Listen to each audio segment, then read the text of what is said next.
My name is Annette Mills, and on behalf of the Corvallis Sustainability Coalition, I would like to welcome you to this quarterly gathering.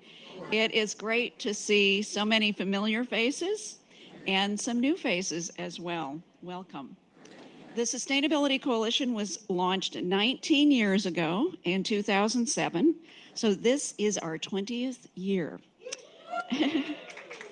And one of our primary purposes is to encourage communication and collaboration among organizations and individuals in Corvallis and Benton County who are dedicated to creating a sustainable community.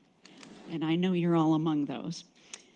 We are a network of nearly 400 partner organizations, businesses, nonprofits, educational institutions, faith communities, and government entities. And our partner organizations represent a wide diversity of people and interests. What we have in common is our mission to promote an ecologically, socially, and economically healthy city and county. Now, it costs nothing to join the coalition. We don't charge a membership fee, but every time we have a quarterly gathering, there are costs involved. And today's event is made possible thanks to the generosity of two of our partner organizations, Da Vinci Day's Grand Kinetic Challenge and Mika Haberad, Edward Jones Financial Advisor. Nick Houtman in the back represents Da Vinci Days. Thank you, Nick. And Mika Haberad is one of our greeters at the back. So thank you both very much. I also want to acknowledge First Alternative Co-op staff, Kelsey Reiser in the back, for preparing and serving today's amazing food. And thanks to all of our volunteers and staff who are assisting with this event. We'd also like to recognize our engaged partners. Now, these are individuals and organizations that have made a donation of $250 or more to the Coalition's general fund or to our endowment fund during the past year. We rely very heavily on the generosity of our engaged partners. These are community members who believe that the work that we're doing matters, that we're helping in a significant way to make our community more livable and more resilient. Many of our engaged partners donate in monthly installments, making it possible to become an engaged partner for as little as $21 a month. Their generous annual contributions to our general fund help us to pay for our basic operating expenses and to support the many projects of our 12 action teams. And those who have donated toward our endowment fund are dedicated to the long-term health and viability of the Sustainability Coalition, and we are very grateful for their support.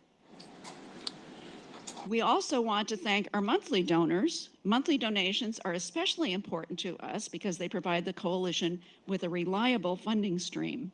Monthly donations currently range from $5 a month to $165 a month. And all of these gifts contribute to the creation of a sustainable community. Please consider what a sustainable community means to you, a community that values environmental quality, social equity, and economic vitality. We hope that if you are not already a monthly donor, you'll consider becoming one. It's very easy to become a monthly donor.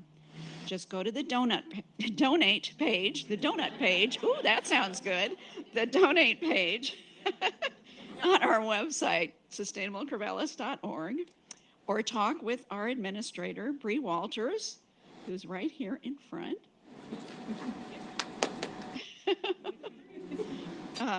Or talk with Bree, and she'll help you get set up. I don't know. Another way you can contribute is through the bottle drop program. Simply collect your aluminum cans and glass bottles, place them in a pre-labeled blue bag, and drop it off at the Corvallis bottle drop location on 9th Street. And Bree will have blue bags at the door at the end of the program, so please pick one up on your way out. So however you choose to support the Sustainability Coalition, whatever amount you're able to give, please know that we are very grateful for your gifts. So thank you to all of our donors. Thank you so much. Today is our 46th quarterly gathering, and here's what we're going to be doing for the next hour and a half or so together. First, we'll start with a land acknowledgement. then have some brief introductions. We'll take a few minutes for some networking, and then the bulk of our program will be for our presentations. And after each presentation, we'll have a few minutes for audience Q&A. And then at the very end, we'll make some announcements about upcoming events. So to begin our land acknowledgement, I want to let you know it's a little bit more participatory and visual than you might expect with a land acknowledgement. We're going to start with a call and response. Please say Pinafu. Pinafu. Pinafu is the Kalapuya word for Mary's River. Now let's say Ampinafu.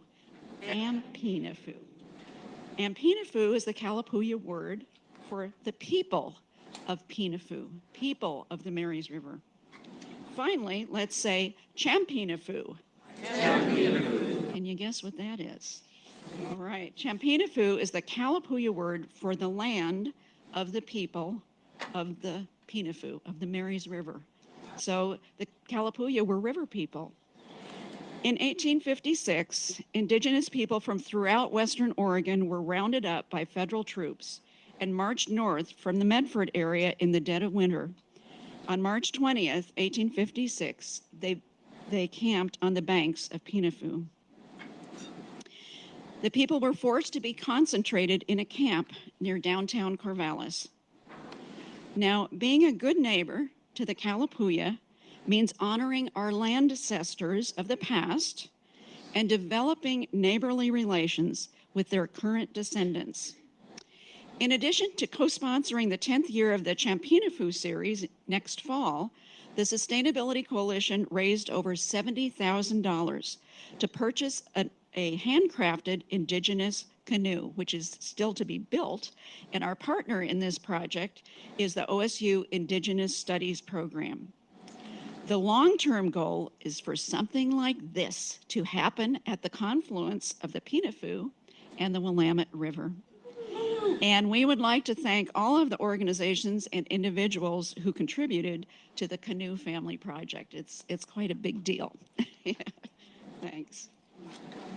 Okay. Whoa. All right. And now we would like to begin the networking part of our program with some introductions. First, I'd like to recognize the elected officials who are here today. We have Benton County Commissioners Gabe Shepard. Gabe, where are you? Right over here. And also Commissioner Pat Malone, right over on this side. And I think I saw our mayor, Charles Maughan, walk in, and he's in the back. Did I miss any elected officials? Anybody else? John Wilson, City Councilor for Adair. Oh, that's right. John Wilson is City Councilor for Adair Village. So thank you, John. Yeah, thanks for being. So let's see who else is here today. How many of you are attending a quarterly gathering for the first time? All right, well, welcome. How many of you serve on a coalition action team or a committee? All right, nice to have so many volunteers here. How many of you represent one of the coalition's partner organizations? All right, well, we're going to take a moment right now to find out which organizations are represented today. So if you are the official representative to the coalition of your organization, please stand and remain standing, and please tell us the organization you represent. And please speak up so that everyone can hear you, and I will start. I represent the League of Women Voters of Corvallis. I represent Mary's River Watershed Council. Kirsten Miller, 10 Rivers Food Web. Julie Williams, Seeds for the Soul. Corrine, and I represent the First United Methodist Church and Jamming for the Hungry. Lynn Larson, Job's Addition Neighborhood Association. My name is Claire. I represent OSU Waste Sustainability Club. Patricia Parcells, Sunrise Corner Community Garden. Steve Harvey, Mid-Valley Bicycle Club. Nancy Louise Clayton, Volunteer Interfaith Caregivers of Corvallis. Sharon Thornberry, Philomath Community Services. Nick Houtman, Da Vinci Days Grand Kinetic Challenge. Anne Maury Ross, the Arc of Benton County. Christine Dashiell, First Presbyterian Church of Corvallis. I'm Mike Beilstein. I represent the Committees of Correspondence for Democracy and Socialism. Dave Eckert, Mary's Pete Alliance of Afrana. Mika Havrod with Edward Jones Financial Planning and Investments, and then also Corvallis Organization for Real. Joanna Hamilton, Faith Open Charity, and Melanin Minerals also. Alita Hass-Holcomb with the Corvallis Daytime Drop-In Center. Brian Lee, Interfaith Climate Justice Committee and the UU Fellowship of Corvallis Climate Action Team. Great. Did we miss anyone? All right. Thank you all for representing your organizations. Really appreciate that. So since one of the coalition's primary reasons for being is to foster more communication and collaboration, we want to encourage more communication right here as part of this gathering. So we're going to take a few minutes right now to talk with each other.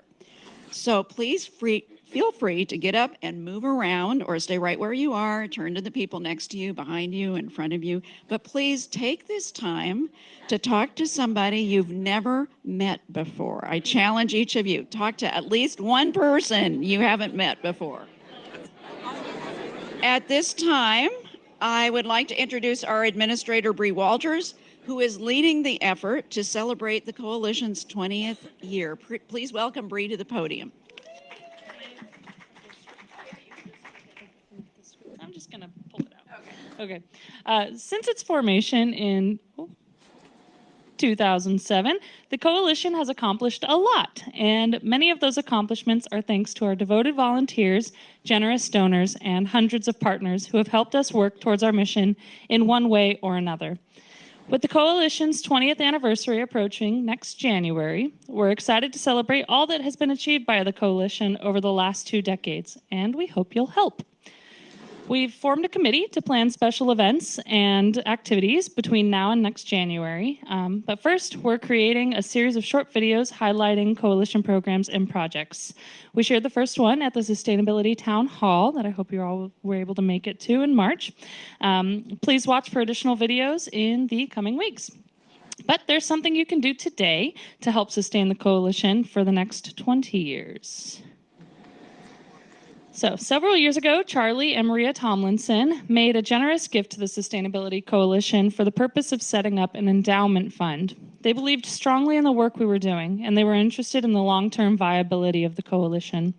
They requested that the fund be called the Annette Mills Corvallis Sustainability Coalition Endowment Fund in honor of Annette's commitment to creating a sustainable community. Their gift and all of the donations to the coalition's endowment fund are held in a fossil fuel-free account. One of our 20-year goals is to nearly double the size of the endowment fund. On March 12th, the day of this year's town hall, there was $52,000 in the fund. Our goal is to reach $100,000 by next January in time for our 20th anniversary. I'm happy to report that we've received over $4,500 from several of our donors since the town hall. Individual donations equaling $5 or $1,000. So there's a wide range. While our fundraising goal is to reach that $100,000 mark, our goal for the endowment fund is to sustain the work of the Corvallis Sustainability Coalition into the future. In other words, we'd like to sustain the Sustainability Coalition. So if you believe in the work we're doing, please help celebrate this 20th year of the coalition by making a donation today, right here, right now. Hopefully you found an endowment fund card on your chair with the QR code that takes you directly to the endowment fund's donate form. There are also donation forms and envelopes on the welcome table for those of you who would like to make a gift by cash or check. Please think about what creating a sustainable community means to you. Is it worth the price of a cup of coffee, a tank of gas, or more? Please be as generous as you're able, but please know that we're grateful for gifts of any amount. Thank you. And now back to Annette.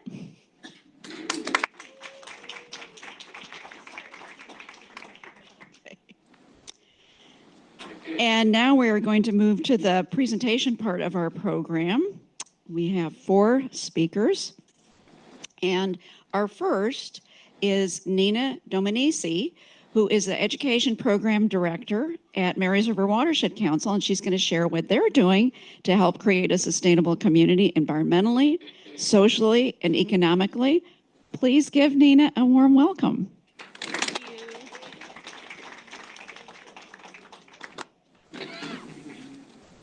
Thank you. Thank you, Annette, for inviting us, and thank you all for being here.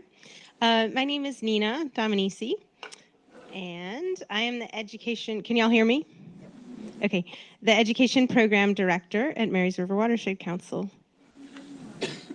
Okay, so our mission is inspiring and supporting the voluntary stewardship of the Marys River Watershed Council. I'm going to give y'all kind of a quick overview today of all the different types of work that we do. So most of the work that we do falls under restoration, the bulk of our programs. And we also have education and outreach programs. And really quickly, what is a watershed council? Oregon is wonderful and fairly unique in its creation of watershed councils in the 90s as a way to engage with voluntary restoration, with private landowners as well as public landowners, and create a more resilient climate. And there's about 90, I believe there are 90 watershed councils in Oregon. This map shows our watershed. And I brought this little model mostly because I just love this little model that one of our students, one of our Youth Watershed Council students made for me. And but everybody knows Mary's Peak from the valley and what it looks like. And so our watershed is the land draining from up there on Mary's Peak, and that goes all the way down so from here, and it drains Mary's Peak and into the Willamette. So what do? We mostly do restoration. Whoops, it didn't switch. Oh, it did. It just took a second.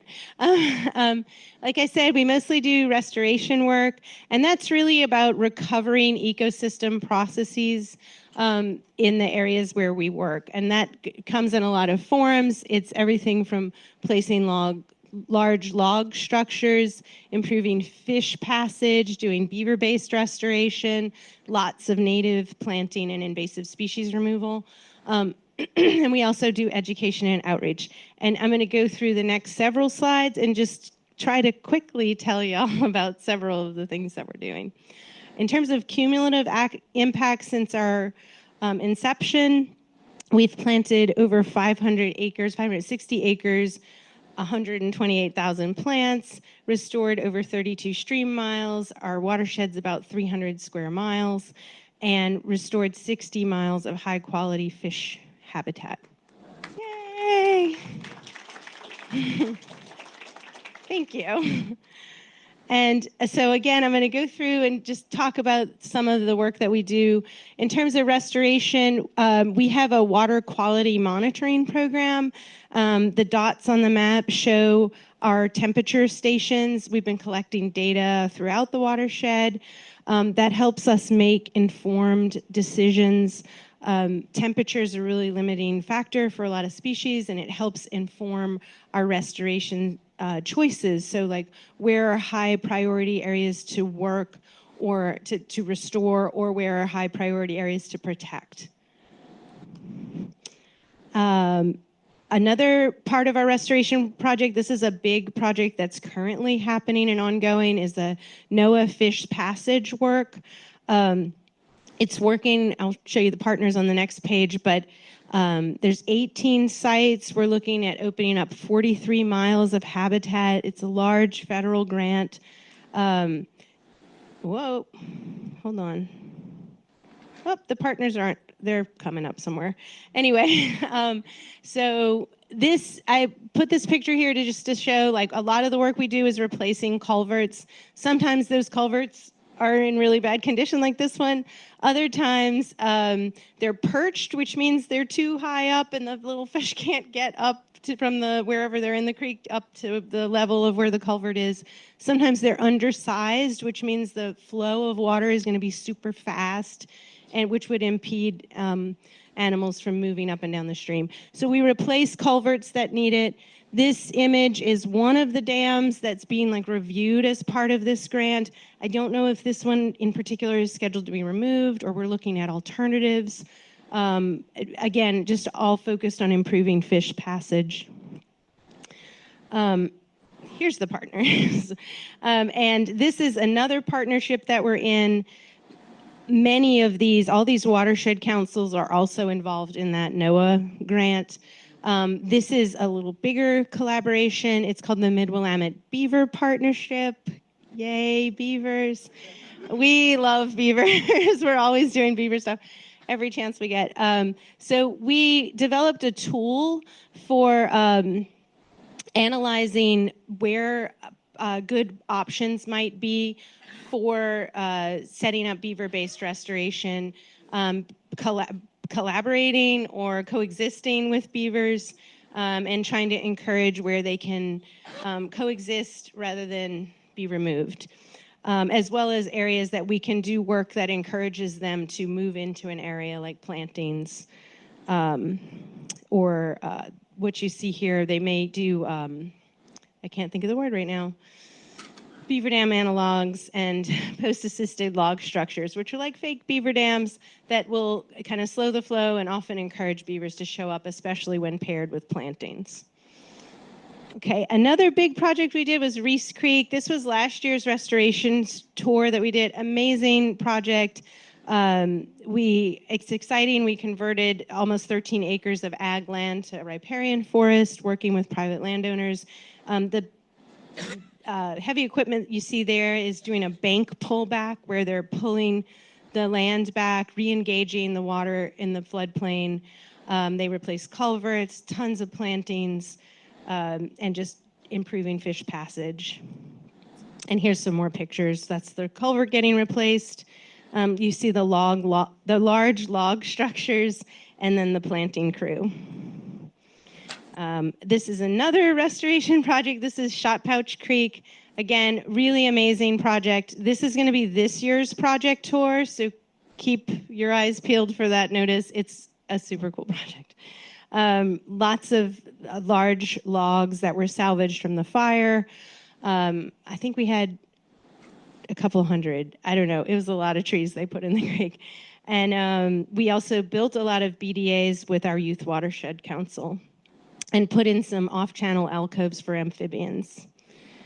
We've done restoration work on the prairie out at Wren with with U.S. Fish and Wildlife as well as private landowners. That was last year's project tour. We do a lot of K-12 work.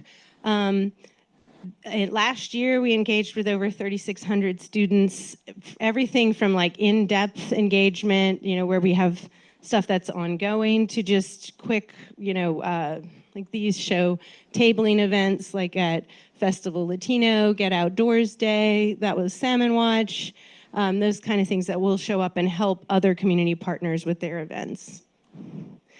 Some of the people pictured in these pictures are high school students that we've worked with for high school field trips, and then some here are our Youth Watershed Council. And our Youth Watershed Council is a year-long, in-depth program. And I'm not sure where the text is cut off, but anyway, it's for high school students. And it involves a lot of in-depth experiences with natural resource professionals, going out, exploring ecosystems side by side with scientists and other professionals. And then they also do a lot of service learning. They're pictured here with a NOAA, this is the science exploration. There's a NOAA scientist teaching them about beavers in a beaver pond. And they also do a lot of service learning. They help us on restoration projects, and they help us at education and outreach events, teaching little kids about the things they've learned. And finally, we do a lot of outreach. We have monthly ecology tap talks. We have information on the back table about the one coming up this month. And they're the third Thursday. We also have those restoration tours. So we take people to see the project tours that we've done. And then we also have restoration work days. We also have one of those coming up this month. It's called Let's Pull Together. It's in collaboration with Benton County Soil and Water Conservation District, and it is cutting invasive trees at Witham Hill to help the oak forest there get back and flourish. So we have a lot of stuff going on. The Sustainability Coalition is so generous in posting everyone's events in the community. And we always try to remember to email them on time, but that doesn't always happen. So if you don't want to miss our events, you can sign up for our newsletter in the back. That's it. Thank you. Oh, wait, that's not it. Hold on. I forgot. Thank you so much. This is from all of our staff. And I also want to ask you to help me give a warm welcome. Liz Lopez, today's her first day. She's our new bilingual education coordinator, and we're thrilled to have her. And that's it. Thank you. Yeah. Did I do okay on time? Yeah, you have time for questions. Great. Okay. Yeah. Does anybody have any questions? Yes. How do you pay for all this? That's a great question. OWEB, which is Oregon Watershed Enhancement Board, does give us some support for ongoing operations. They support all of the watershed councils. But we write a lot of grants and we get funding, like that NOAA project that is a large source of funding right now. Oregon Department of Forestry, we have a large grant to support education and outreach. What'd you say? We get donations from people. My crew is like, donations. Yeah, we do have a lot donations from the community, and we Oregon Conservation and Recreation Fund, and definitely a lot of generous donors as well. And it's our 30th birthday this year, so we share a birthday. Yeah. So are you involved with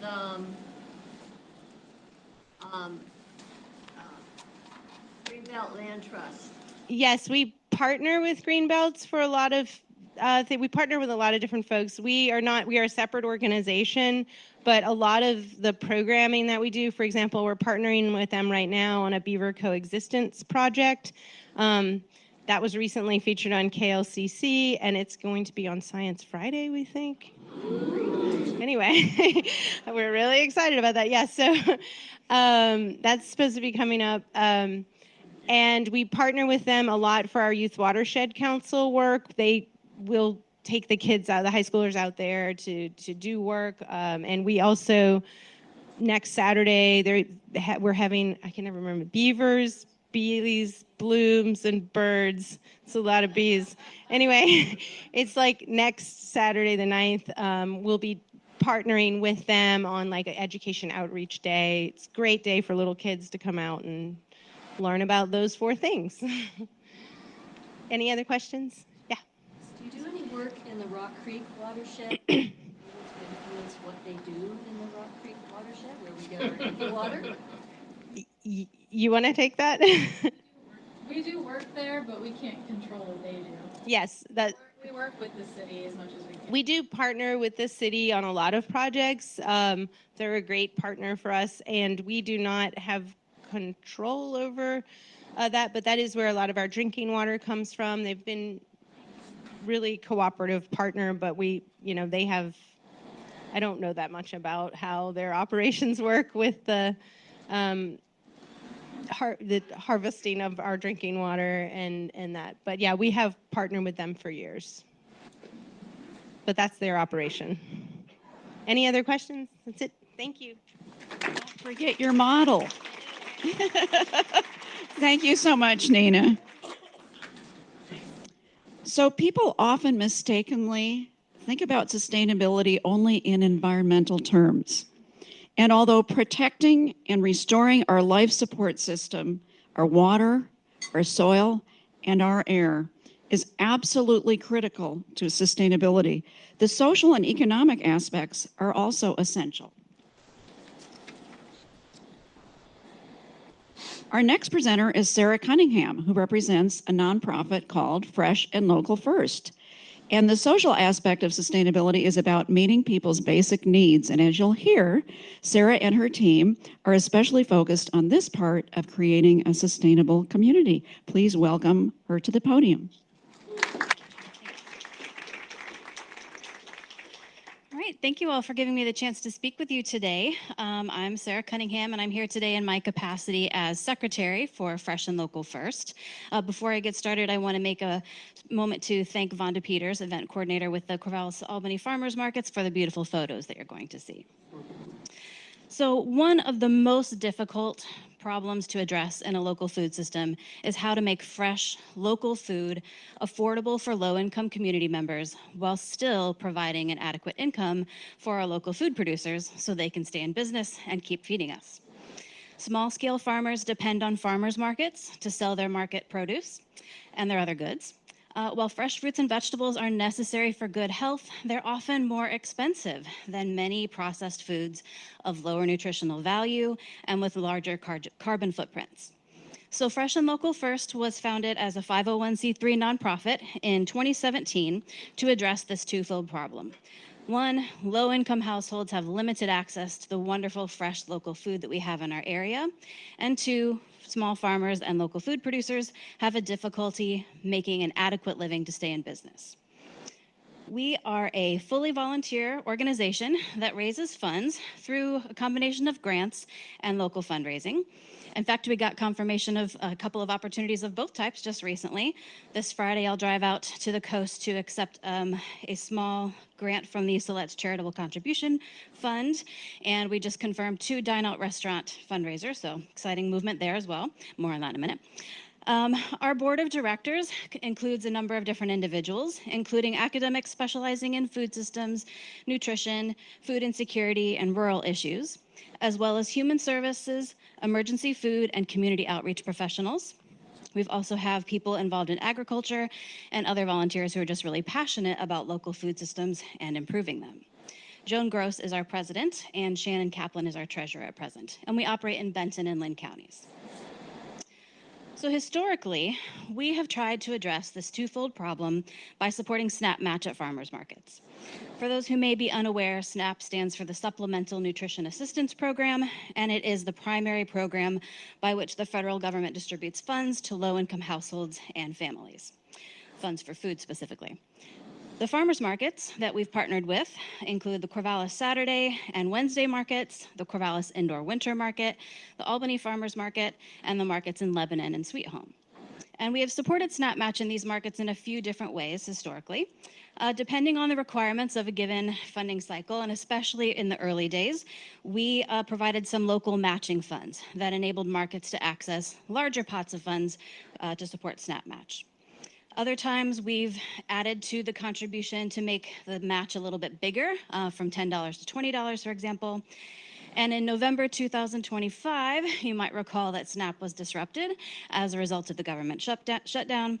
And so Fresh and Local First stepped up, did some quick fundraising, emptied our coffers, and enabled a match for low-income farmers market shoppers, whether or not they had any benefits on their SNAP card.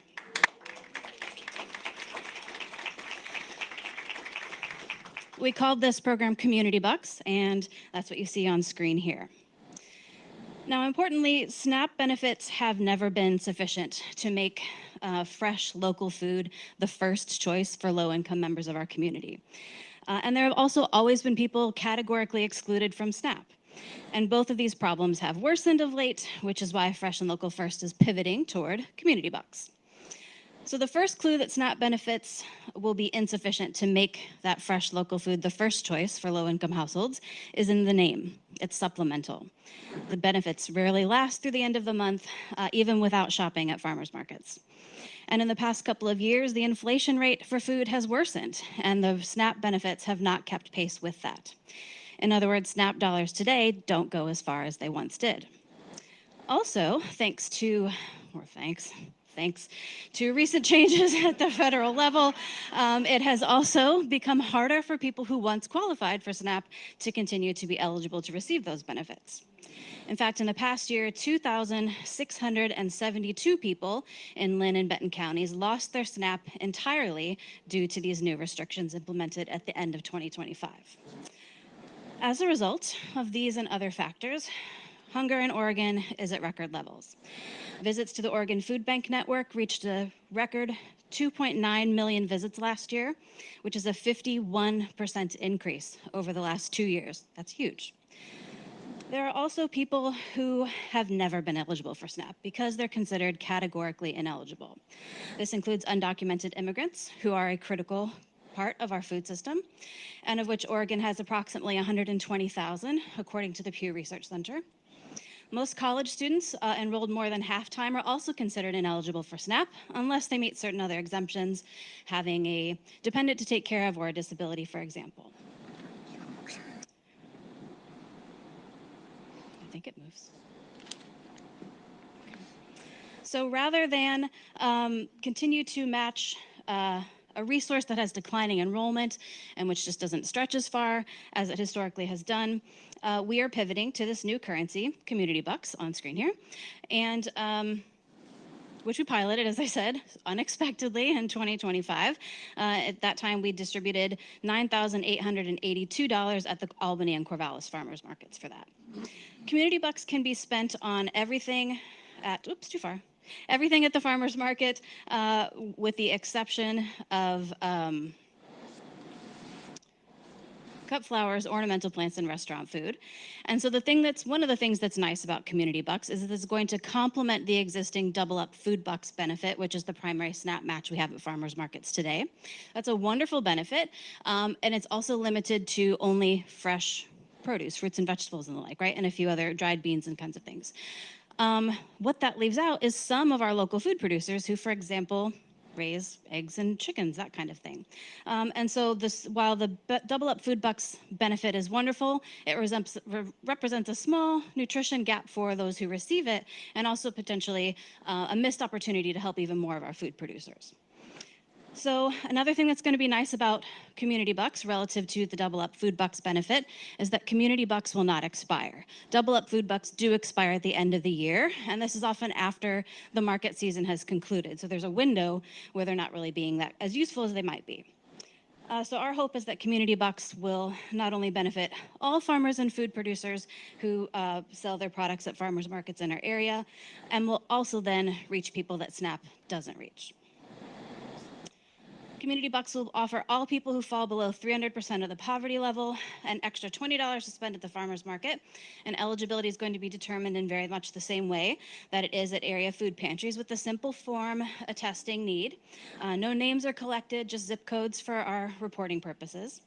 And our outreach for Community Bucks will take place primarily at the farmers markets themselves, but as well as at area food pantries, where people that might not have known that the farmers market is an option for them could learn that it is an option for them.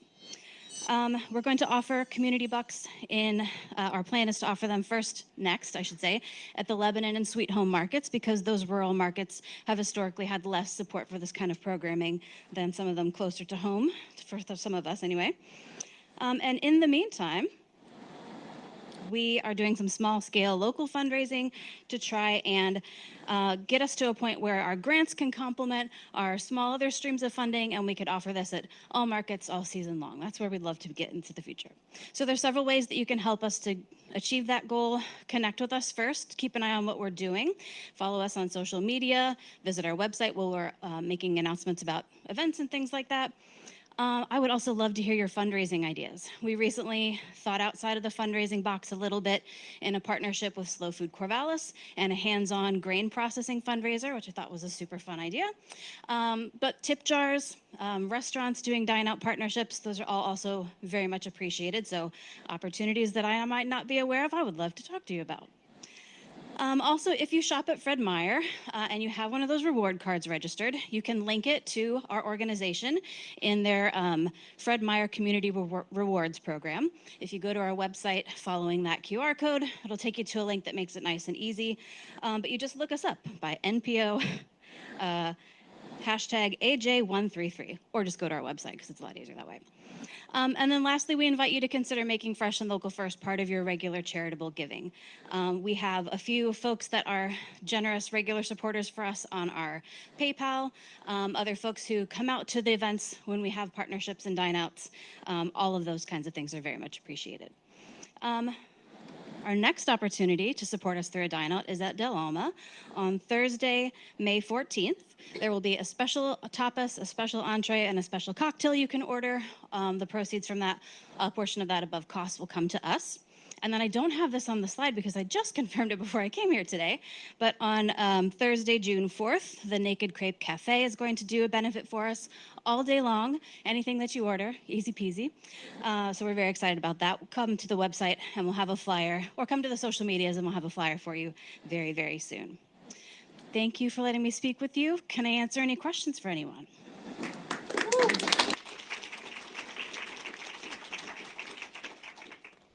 Yes, I think I saw you first. After the quarantine, Fresh and Local First sounds wonderful. Do you work with any of the gleaners in the areas or that groups there? I don't know. Yeah, that's a great question. We have not partnered directly with any of the gleaner groups, although they are very well established with the Lynn Benton Food Share, and I'm constantly talking to students in my other life about like, hey, they could use some volunteers. That's a good place. We have talked about things that we could do to expand our reach potentially outside of markets themselves. We run into the problem of needing to identify like where would the farm stands be and how could we get them set up to operate something like this in as efficient a way that the markets can do. But I love the idea of thinking outside of that market box. The site. Do you have a citation for the number of folks that dropped off SNAP in Lynn Benton counties? I didn't see it on there, and I was just. From one of our partners working in DHS, and I can pull that a little more information from you or for you. I pulled that from one of our most recent grant reports that comes from my president. I'm going to put that one on Joan. It was not in her notes, but I have it in my notes to find out. But I do know that she got that number specifically by talking with people in our network to get some more info. Maybe Sharon knows. You can get that number from the Department of Human Services. It's pretty easy to get. Thanks, Sharon. Thank you, Sharon. Any other questions? Sure. Do you want me to explain what's happening in Philomath? Please do, yeah. Okay. Sharon's going to talk about, we've also been talking about Philomath, and that's within our network as well, but she's got some more info. So I'm also a board member with Fresh and Local First. In fact, I was one of the founders along with Joan and Rebecca Landis. We have some funding in Philomath. $6,000 from the Roundhouse Foundation that we're going to, I have gone through a process of 2 months of talking, getting everybody's permission to convert this to farmers market vouchers. The challenge this year is we're only going to be doing Sunbow Farms at the Philomath Market. But that means we're going to be able to issue to our clients, to the people who come to our food pantry and our gleaning group, $320 vouchers this year, which can be spent at the farmers market with Sunbow. Sunbow has had funding in the past that came from USDA marketing services through Oregon Food Bank. And that money was cut off 2 years ago. Last year, Oregon Food Bank provided the funding. They no longer can do that. So we're picking up that this year. And this is a pilot for us if this works. The challenge with doing multiple farmers, which I know somebody's going to ask me about, is we don't have the administrative capacity to track and pay multiple farmers through our program. So hopefully we can expand that in the future, but this is going to be a pilot for us this year. It puts $6,000. It also gets our recipients at the farmers market and getting them realizing what a farmers market is and so on. So, yeah. Benefits still accepted at the Philomath market. As far as I know, yeah. Yeah, SNAP benefits is accepted at the farmers market, as far as I know. You know, in Philomath, but here's what I would, because Brian and Janelle aren't back from Honduras yet, so I haven't been able to talk to them. But the other thing that everybody in this room should keep in mind, that if the current farm bill passes, SNAP is going to be severely cut again. So, you know, we don't have so much power in this thing because our congressmen are all on board. But if you know somebody in another state, please talk to them, tell them to talk to their congressman, and tell them that this would be a severe hit for people across the country. Because it's already been a big enough hit, but it's going to get worse. Thank you. Thank you. Talk to your neighbors and your friends in other states. That's a great suggestion. Thank you, Sharon. Thank you, Sarah, so much for the work that you're doing, and Sharon as well. Yeah. So our next presenter is Steve Starcevich, who is the leader of the Coalition's Transportation Action Team, and Steve's going to tell us about that team's current projects. Please welcome Steve to the podium.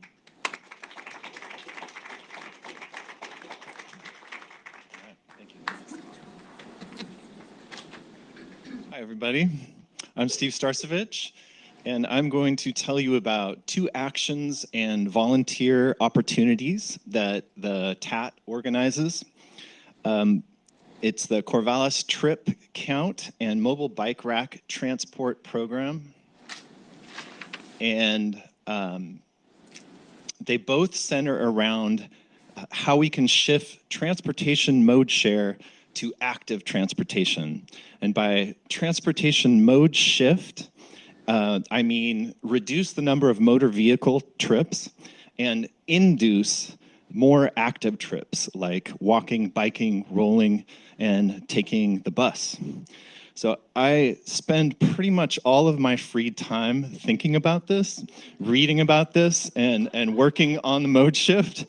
I'm kind of obsessed, and it's because a mode shift is the foundation of a happier, healthier, more sustainable, more livable future for Corvallis.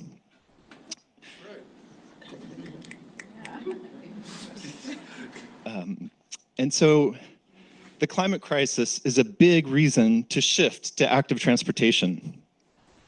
25% of Oregon's climate pollution is from passenger cars, light trucks, and SUVs. And so lowering our climate footprint is a moral imperative and our responsibility in the world. But I really want to focus on what we gain as a community if we induce the mode shift in Corvallis. So health benefits are enormous if we build exercise and activity into everyday life. We'll have cleaner air and water. Our city will be quieter. Cities aren't loud, cars are loud. And cars take up so much space for driving and for storage. We can reclaim that space for more housing and for nice things for people, like these cafe seating in a parking spot. Active transportation has much lower costs compared to car ownership. And if we had world-class active transportation routes into and around downtown, it would be great for business and would help with revitalization. And then all you drivers out there, I'm a driver too, you will benefit from all of these, as well as less traffic and less competition for parking spots. So fortunately, the mode shift to active transportation is part of our city goals. It's written into our transportation system plan and our climate action plan. Unfortunately, the city is not measuring transportation mode share. So we can never know if our city policies and priorities are effective at making progress on these goals.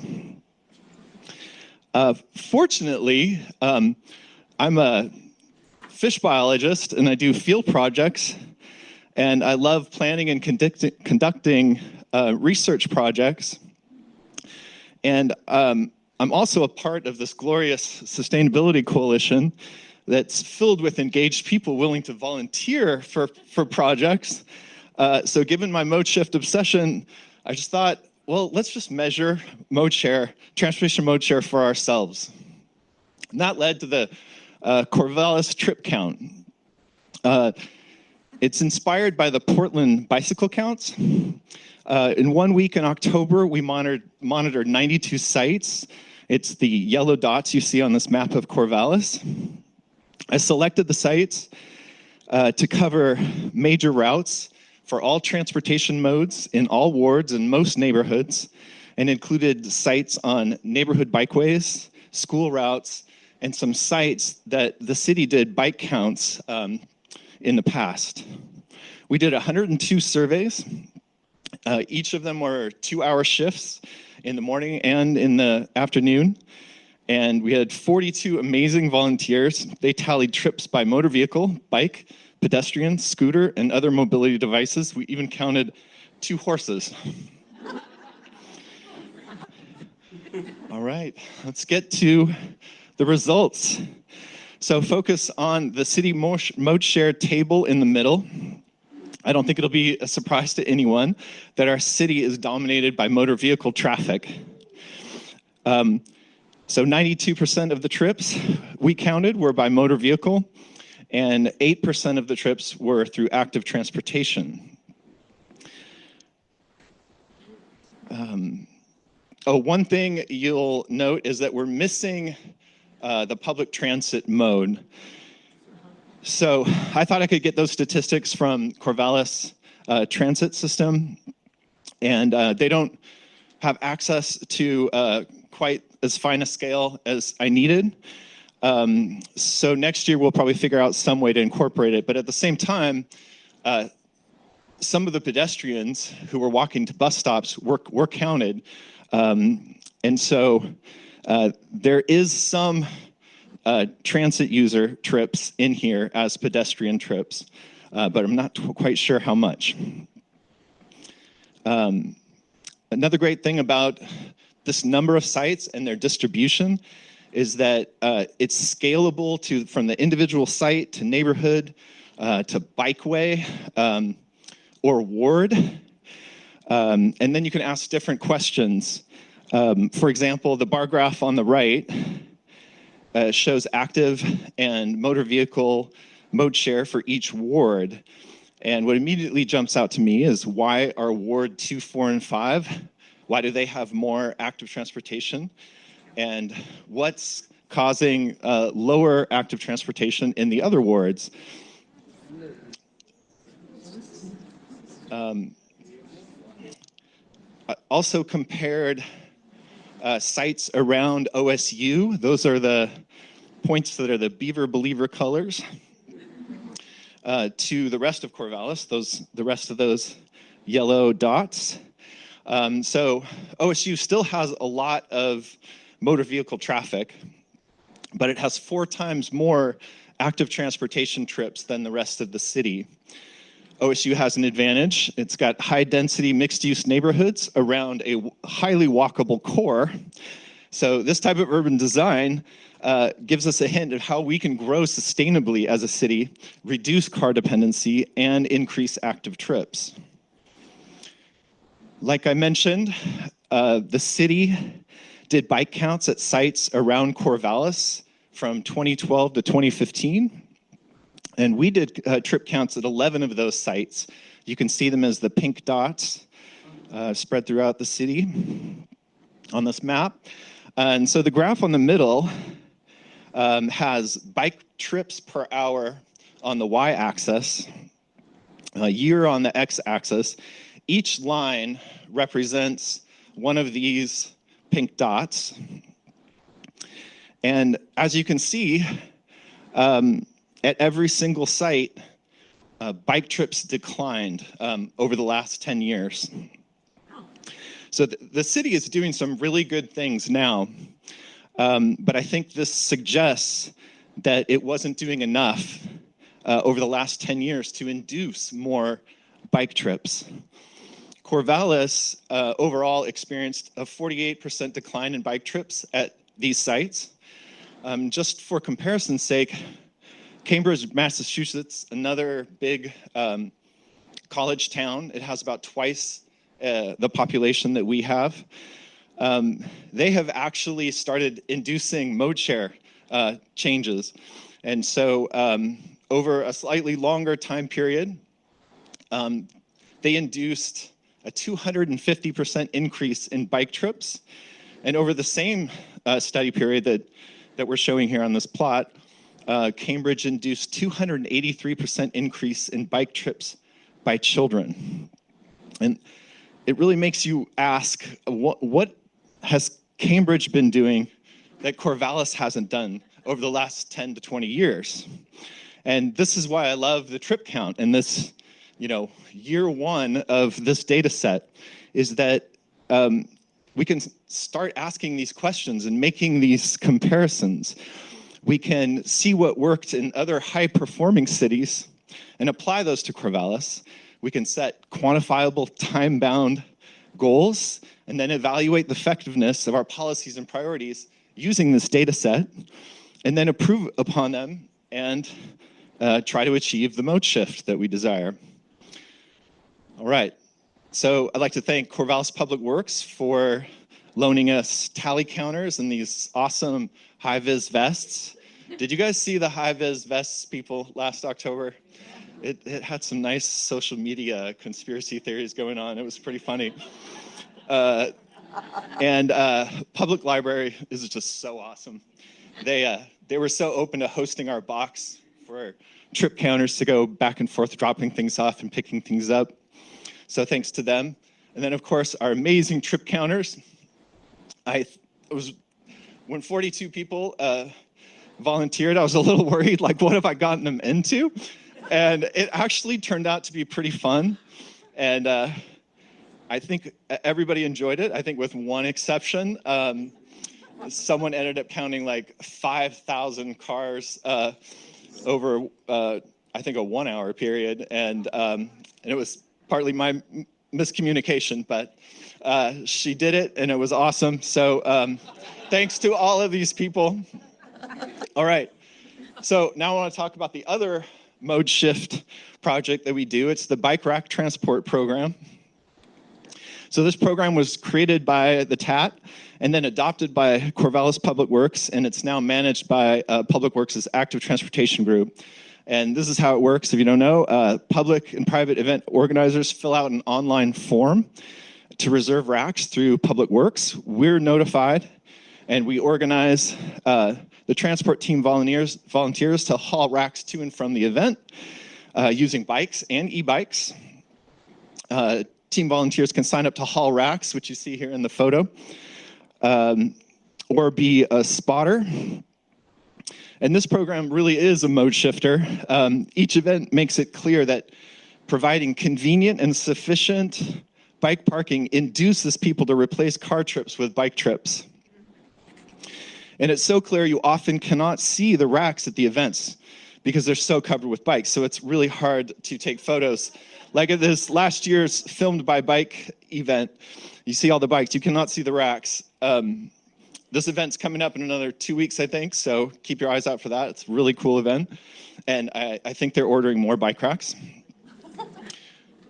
All right.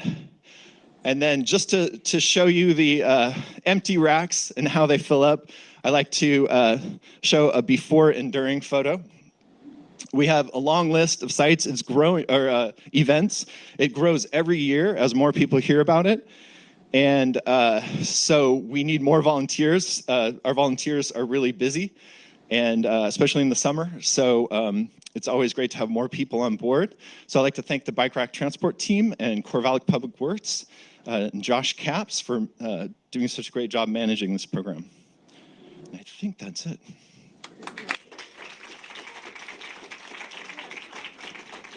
Two questions? All right, we have time for 2 questions.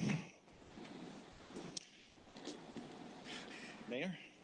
Thinking about the data of decline in transportation, have you compared that to other data in the city, like aging population and number of people who work outside the city? No, I haven't yet. I'm still putting together all the potential explanations, hypotheses, and one of them could be more people are working at home. That's a fact, and that's actually happening. And then transportation patterns can change too. At the same time, you see what other cities are doing. It's still, I was ready to get mad that that bike trips stayed the same. It's like, we've grown 5%. We should at least have a 5% increase. So I actually gasped when I saw that. Yes. You mentioned Cambridge, and have you, did you mention what they have done, what actions they've taken that have been that may have caused or been correlated with the changes in use? Yes, they have a transportation demand department that is focused on shifting mode share. They have built separated bike lanes, separated from traffic, physically protected bike lanes. They've really focused on trying to get a network effect where you build it out fast and kind of dial it in, the details over time. So that's some of the ways they've done it. They have a great report if you're interested in it. I think we might be out of time. One more. I know you said you have one data set for counts of trips. Are you planning another trip count? Absolutely. Second data set? Oh my goodness. Thank you for the final slide. So if you'd like to volunteer for either of these mode shift actions, there's actually a sign-up sheet on the back. You can put your name on that, or you can email through the TAT webpage, sign up for the email list. We have a bike rack transport training coming soon. So yes, indeed, we are going to be doing this every year. All right. You want it? Steve, thank you so much for your hard work and for your passion. Yeah, I really appreciate it. Our final presenter is Tiga Evans, who is the manager of the Cat's Meow Thrift Shop. She's going to share what they're doing to help create a sustainable community environmentally, socially, and economically. Please give her a warm welcome.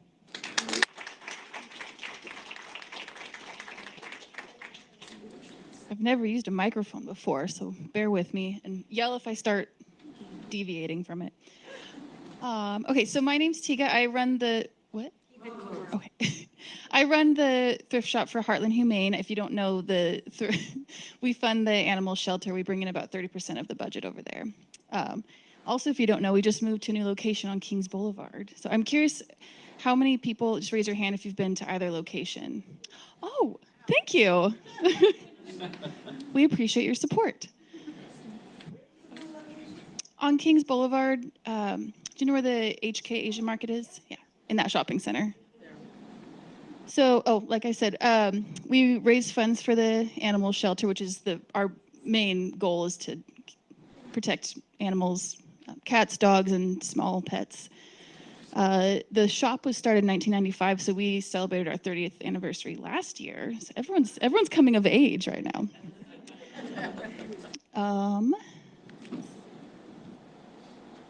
Lag. Okay. So we were in that location we were downtown for the first 30 years. Now we're on Kings Boulevard.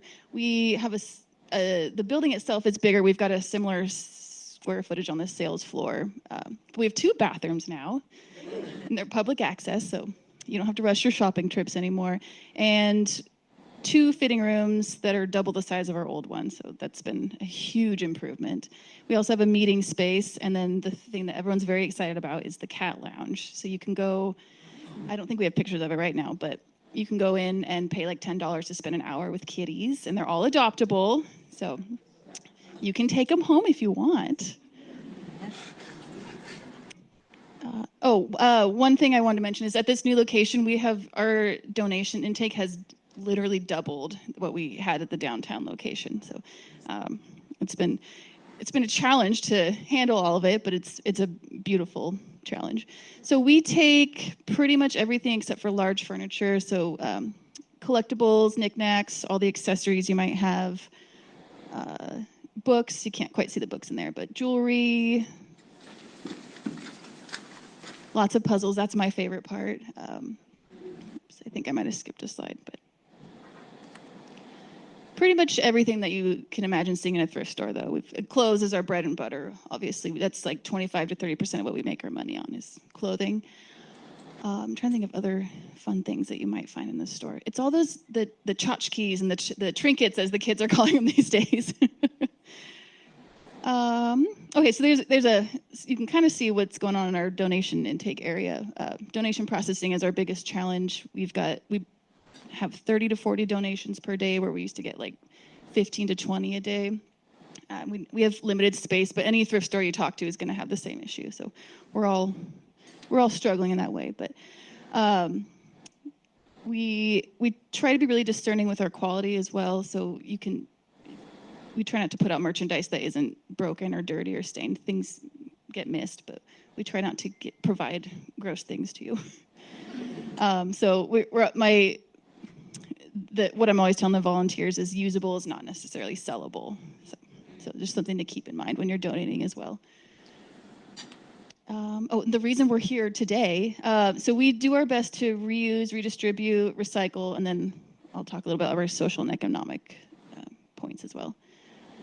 So we, obviously a thrift store, we reuse everything. We try to keep everything out of the landfill that we possibly can. I did some numbers. In the last year, we kept 211,000 items out of the landfill. So that's how many items we at least sold. There's other things that we recycle and redistribute as well, but I love a number. All my stats actually. And then anything that we can use, so like our office supplies, pet supplies, anything that comes in that we can actually use for our business, we'll just keep that and use it as well. So we rarely have to order paper or paper clips or staplers. Redistribute. So we get a lot in that we can't actually sell, or we just get too much of it. So a lot of books that we can't sell, we'll give to the Lions Club. Unsellable clothing and textiles we give to the Willamette Grange, and they sell it and fund their own nonprofits. So we're happy to partner with them. Hygiene items we'll give to Vinamosas. Like they're still usable, and we just don't sell open hygiene items, but Vinamosas loves them. So recycle. So we recycle everything that we possibly can. We have some wonderful volunteers that take metal to the metal recycling center. And obviously we do plastic, e-waste. We have some volunteers that take like carloads of dead printers to the recycling center once a week. Cardboard, styrofoam, shoes, and then hazardous waste. We store up miscellaneous chemicals and send those to the hazardous waste that quarterly recycling thing.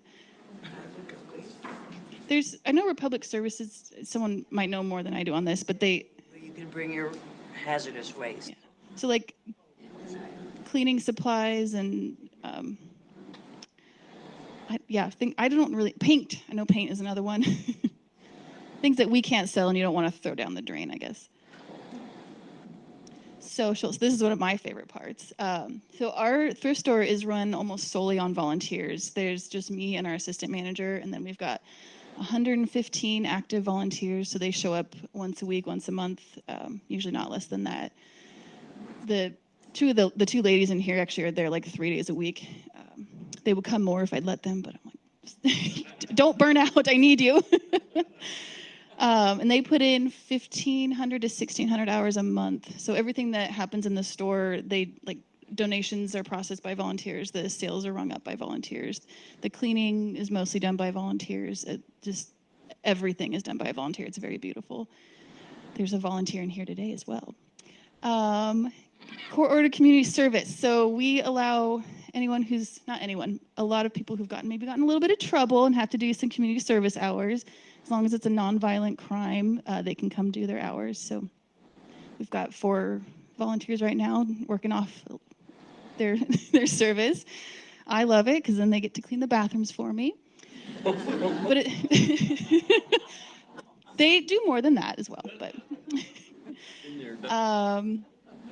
and then Easter Seals, I don't know if anyone's familiar with the Easter Seals program, or the organization, but they have a grant-funded employment program for older workers to get job experience. Maybe they've been out of the workforce for 20 years and they need some more modern job experience, so they can come in and work the sales counter and just get work experience, something to put on their resume, and then hopefully find a better paying job somewhere else. The Easter Seals pays them. They're still volunteers in our eyes, but And then pets are welcome. So if you have a dog that needs more socializing, or a cat, but the cats don't typically like it, you can you can bring your animals into the store and let them sniff around. And we have treats at the counter. I don't recommend humans eat them. There's a little cookie jar. He has a name. He's a little shark, so he's got a name tag on that says Bruce for obvious reasons. Next, economic. Yes. So we intentionally sell all of our goods at an affordable price. We have an overabundance, not an overabundance. We have very generous donors, and we get a lot in. We're not trying to make top dollar on everything. Like, all shirts are $5, pants are $6. We're just trying to share the wealth with everybody, and it works for us. It's a very sustainable business model. We once a month we also do $10 bag sales, so you can come in and fill a bag of clothes for just $10. It's very popular. We see a lot of very happy families stocking up on clothes for their teenagers. That's one of my favorite things that we're doing right now. We'll probably continue to do that forever. Second Sunday of the month. And then we just started doing Senior Day on Tuesdays, and it's been very popular. I just wasn't sure if it was going to work, but we've had a lot of very happy customers get that extra 10% off. 55 and over, so you don't have to be a super senior, I guess. You can pretty much put my foot in my mouth. Try to make it accessible to everybody. Yeah. Let's see. Is that? Oh, that's it. Okay. So, yeah, come visit us at our new location. We're really excited to show it to you. Do I have time for questions? Okay. Yes? Favorite thrift store in town. I was going to donate a carpet-covered cat platform. But my friend wondered about how that would be sanitized. Fleas or bugs. Oh, okay. So you're asking if we sanitize pet supplies? Yeah. No. Can she still donate? Yes, you can absolutely donate it. We'll try to lint roll it a little bit, but no, we don't really have the capacity to kind of deeply sanitize anything. But, yeah. Have you reached out to Commission of the Blind for job skills? I work with them. Mission of what? Commission of the Blind. Mission of the Blind. Yeah, I work with them. Humans or dogs? Human. Okay. I have not. They look for places where they can locate young or elderlies that have vision impaired or completely blind. I've worked with both. And they pay for their labor, but with your place, you could educate them how to do a job. Yeah, They're looking. So she's working with the organization called Mission for the Blind, and they fund like grant employment basically. They basically come to you and they have young kids or adults come in and they need to have a job skills, and so you would teach them a job skill. Okay, so employment experience for folks who are visually impaired. Right. Have you tried that? I have not. Okay, we should talk after. Well. Okay. Anyone else? No? Okay. Well, thank you for having me. Thank you so much, Tiga. So in the few minutes that remain, we're going to make some announcements here for the coalition. We have a lot more things coming up than this, but I thought I better just keep it to 4. So this Wednesday at the Prax, the Spring Creek Project is having an organization called The Nature of Gratitude. And they explore diverse aspects of gratitude through live music, spoken word, photography, and more. And each year they choose a nonprofit to give them an opportunity to do a little pitch to raise some money. And so they've asked the Sustainability Coalition this year. So we get about 5 minutes to do a pitch, but it's from 5:30 to 7 in the Ed Ray Theater at the Prax. So you might want to go on the PRAC's website and register and attend. Thank you. And then this Thursday, the very next day, on April 30th at 5 o'clock at C3, is our quarterly Cooks and Books. And this is a collaboration between the Public Library, the Community Center, and the Coalition's Food Action Team. And each quarter, there is a featured food-related organization and chef. And this Thursday, it will be Laura Bennett. I've heard her speak. She's an outstanding speaker, and I'm sure she'll have some great samples to share with you. Laura works at Ejido Oso Farm, which has a very interesting story, and I think you will enjoy it if you are available at that time to go over to the C3 at 5 on Thursday. And then our 36th annual Spring Garden Festival is this coming Sunday. And it is a really sweet, it's not a huge festival, it's a small festival, and it's kind of low key and just really, really pleasant.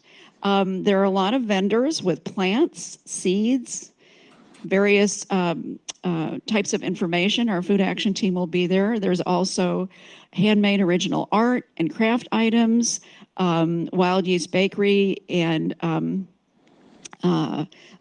a gluten-free baker will also be there, and then there are some live performances. So that's between 10 and 4 this Sunday, and it's right in front of the Art Center and right between the Art Center and Central Park. And then our 17th annual Natural Areas Celebration Week is May 2nd through 10th. And this is a time when our Natural Areas Action Team reaches out to some of our natural areas related partner organizations and asks if they have special events that week. So all you need to do to see the list of events is either be on our Sustainable Corvallis Google group, because we'll be sending out lists of those events, or just go to our sustainablecorvallis.org website. So those are the coalition events I wanted to mention. Are there any partner organizations that would like to make an announcement? Oh, Molly, I didn't see you back there. I should have asked you to make this announcement. Molly is the head of our Natural Areas Action Team, so thanks. Yes, Nick. Hi, Nick Heltman from Da Vinci Days Grand Kinetic Challenge, June 13th. If you want to know more about the Kinetic Challenge racing, which has been happening for almost 30 years in Corvallis, we're going to have the historical tour at the Corvallis Museum. And some of the racers will bring their machines, talk about how they built them, if you're interested in trying to build a machine like that yourself to run the race, or talking about some of the stories that they have from participating in the races. June 13th at the Corvallis Museum at 10 o'clock in the morning. Nice. And Nick, and then when is the Grand Kinetic Challenge? When is that? Third weekend in July, the same weekend that Da Vinci Days was happening, and it's partnering with the Corvallis Kaleidoscope event, which happens at OSU at PRAC's. So more centralizing work, partnering at OSU around the area where Da Vinci Days used to happen, and maybe will again. So June and then July, right. 2 different events. Yes, David. On May 13th, there's a webinar being sponsored by the library and Mary's Peak Group of the Sierra Club and the Corvallis Sustainability Coalition Water Action Team. It's a series called Listening to the Land. And the final one is about what's happening out at the Corvallis Waldorf School. It's gone through an incredible land change that I think would shock all of you. And so it's May 13th. You sign up through the library. I forgot to bring anything, but on the bulletin board, it shows you how to pre-register. And if you can't watch it that night, if you pre-register, then you'll receive the recording 3 days later, whether you watch it or not. Sorry I didn't bring the link with me. But yeah, it is pretty fascinating what happened to, I think the phrase is to indigenize the land. Thank you. Right. Any other organizations? Yes. Hi, my name's Maddie. I am part of the OSU Waste Sustainability Club on OSU campus. We're having one of our repair fairs at, also on May 13th from 6 to 8 p.m. at the OSU store. It's right off of campus, pretty close to Tebow Dormitory Hall. But you can bring things like bikes. We also are in need of volunteers, so if you're interested, I can send out a link to you as well if you want to come talk to me afterwards. So things for like bikes, clothing repairs, or you can come and just get things fixed. It's a great community, and a bunch of students will be there and stuff too. So we'd really like to see you there. Great. Thank you, Maddie. Okay. Anybody else? Oh, yes. Right. Kelsey. Kelsey from the co-op. May is our spring owner drive, so I can't imagine anyone in here isn't an owner. But if you know someone who is not an owner at the co-op, please encourage them to become an owner in the month of May. They get all the benefits of ownership that you now hold, plus a 20% off coupon off of a future shopping trip, which is some big savings and supporting some of our local producers. If you are currently an owner, you can also increase your equity to up to $300 and get that 20% off coupon. So this is a win-win for everybody. All right. Thank you, Kelsey. Yeah. Got it. Great. All right. Thank you. My question. So, oh. Events too. Oh, okay. Yes, so we're participating in the Natural Areas Celebration Week at Greenbelt Land Trust. There'll be stuff for kids. We have a tap talk on Thursday, May 21st on silviculture in MacDunn Forest by Mark Swanson, and we have that Let's Pull Together Invasive Tree Removal Day. Super fun. We'll have the info in the back. Wonderful. Okay. Thank you, Nina. So we hope you will stay connected, support our efforts, and there are several ways to do so. You can join a coalition Google group.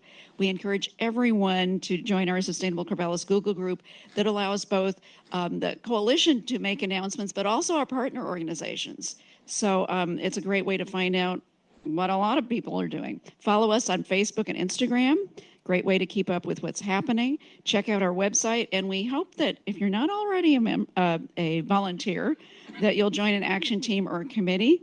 And we always need short-term volunteers to help with our various events. We also welcome donations, as you know, because your support truly does matter. Now, you heard from just one of our action teams today, our transportation action team, but we have 11 additional teams, and they're working on more than 40 different projects. So we're very grateful to all of our action teams and committee members who give so generously of their time. So in closing, I want to thank all of you for recognizing the importance of building a sustainable community and a sustainable world. We are living at a time in the history of our nation, our species, and our planet when we are faced with momentous challenges. And in the coalition, we focus on solutions. We do not focus on the problems because we assume that everybody who is here knows what some of those biggest challenges are. It's more important than ever to hold in our thoughts the vision of a sustainable community, one that values environmental quality, social equity, and economic vitality, and one that has made a commitment to the common good over private greed. What gives me hope is the knowledge that we are stronger together and that each of us has a role to play.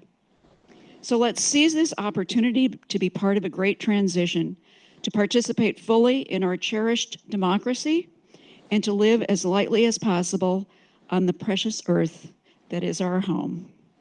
Thank you for being part of this collective journey as we make this historic shift together. So thank you all so much for being here today, and hope you have a great rest of your evening. Thanks.